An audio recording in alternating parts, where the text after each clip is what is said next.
Call us on the Bordas and Bordas hotline right here on the Ireland Contracting Nightly Sports Call. We have some tweets in. Jared Stark says the Penguins are to the Blue Jackets what the Devils are to the Penguins. Maybe true. I think the Penguins to the Blue Jackets even more so. I mean, Mike Sullivan now is 14-2-1 all time against John Tortorella head-to-head, and that includes playoffs.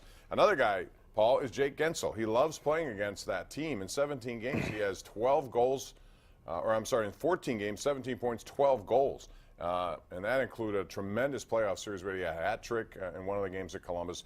He's just one of those guys who knows how to score goals. Yeah, and the thing about it is, again, I think it goes back to the goaltender. And he, if I'm the Blue Jackets and I have to play the Penguins in the playoffs, I probably don't play Bobrovsky. I know a lot of people think, well, he's a two-time winner and all that other stuff. But to me, there's certain teams that's just a bad matchup, or a team has your number, right. and that seems to be the case. In fact, don't they play back? They play back to back. Well, separated by a day, but it's the 7th and 9th right. of March. Right. To me, one of those games you've got to play Kincaid, right? I would suggest both. I'd play him the first game. I would play him the first game and see what happens in that first game. And if he plays well, you give him the second game too.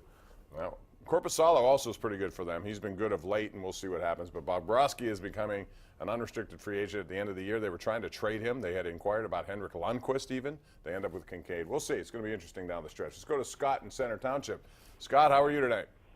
Good evening, gentlemen. How are you? Good, thanks. Two things. Huge win tonight. That was a huge win. Mm-hmm. But the second thing is, have the Penguins ever really checked anybody into the boards where they're crawling off the ice? Well, no. I don't know about crawling off the I'm ice. I'm not a person Garrett Wilson about put a hit on hockey, Seth Jones tonight. There were a lot of physical plays in that game.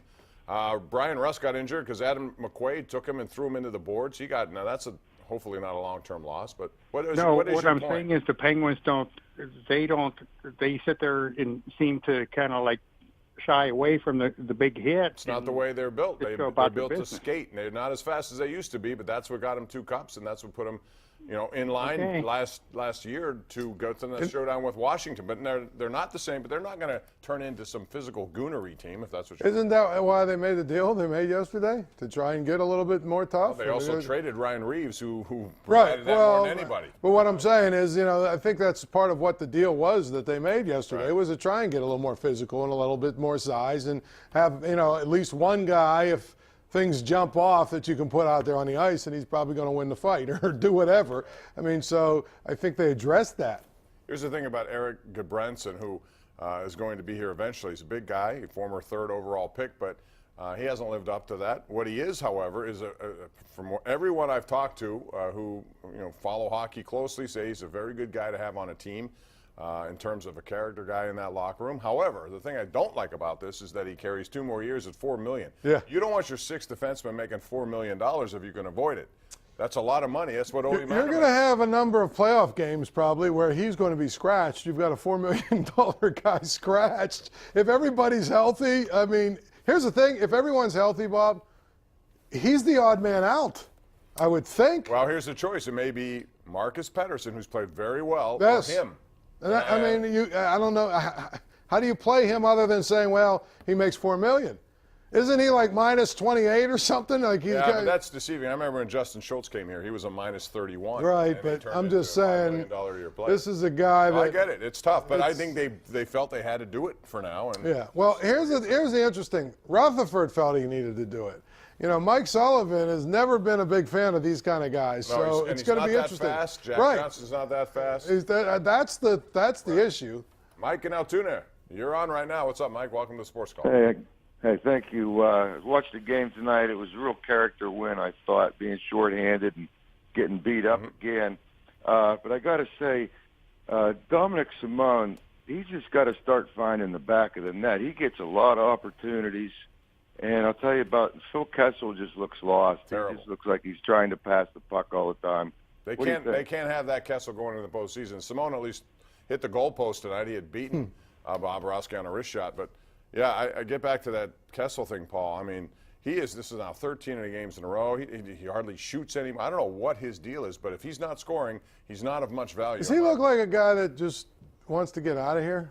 or a guy who's waiting for the postseason, or a guy who may be tired from playing all these games. I don't know. Yeah. He's not the same. And that's the Kessel. funny thing about him. And I've said this before. He's kind of that sort of weird personality kind of guy that you might just have to live with it and hope that when the lights come on and the games really start to matter, that he says, all right, time for me to start going to play now.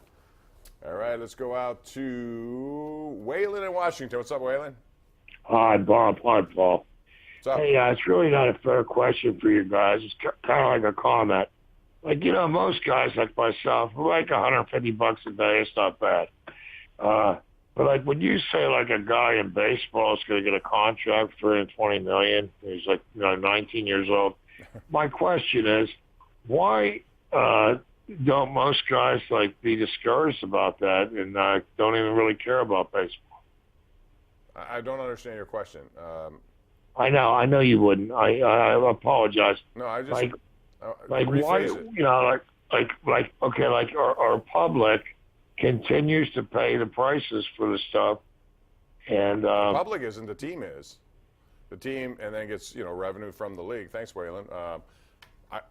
If your point is that these guys are making too much money, hey, if it's there to be taken and the team feels it's worth it because they're making enough money based on what they get in return, then you're worth it. You're only overpaid, I guess, but I don't think you're overpaid. If someone's willing to pay you whatever they're going to pay you, you're not overpaid.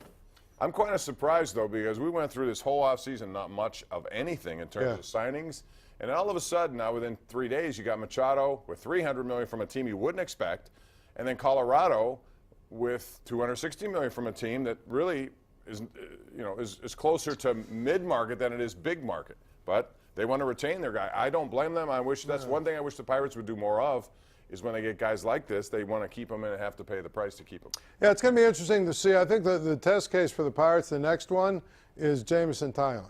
Pay him. He's 27 years old, and he's only going to make $575,000 this year. I know.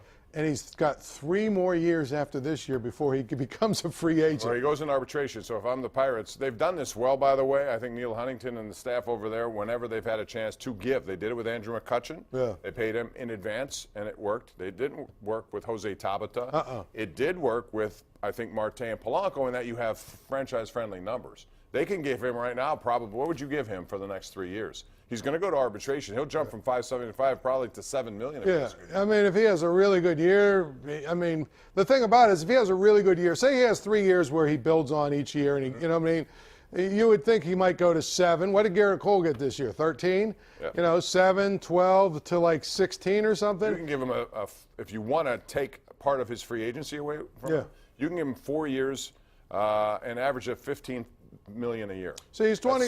Here's to me, he's 27 years old. I would give him 6 years starting this year.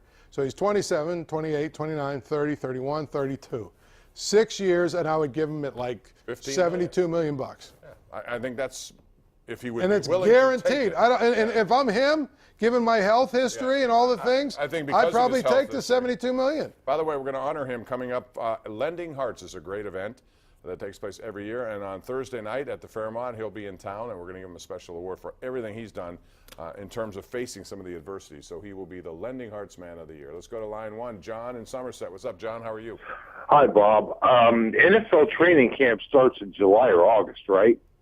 It starts, in July, unfortunately. It'll be here I'm not before you know it. I'm not getting my hopes up about the Steelers this season because last season was a flop. James Conner, he cannot take him to the Super Bowl on his own, and the Steelers are really banged up. That's all I got to say. We got a whole year of an offseason where you don't even know what their draft is or anything yet. It's hard to make that assessment, isn't it? They cannot replace Ryan Shazier ever. Well, I mean, they can try and come up with somebody in the draft who's decent at it. I mean, I'm surprised people will come to this conclusion this fast. I mean, we don't even know who's going to be on their team next year. Here's the thing. You How want to about talk, if they get a number 1 and a if you number want 3 to talk, from Oakland if you want Brown? to talk about Brown and Bell, these little things like that, but if you're going to start talking about the Steelers' season, we've got a long way to go before we start really competently talking about the season. We're due for a break. We'll take it right now. Pittsburgh CW, Ireland Contracting, Nightly Sports Call.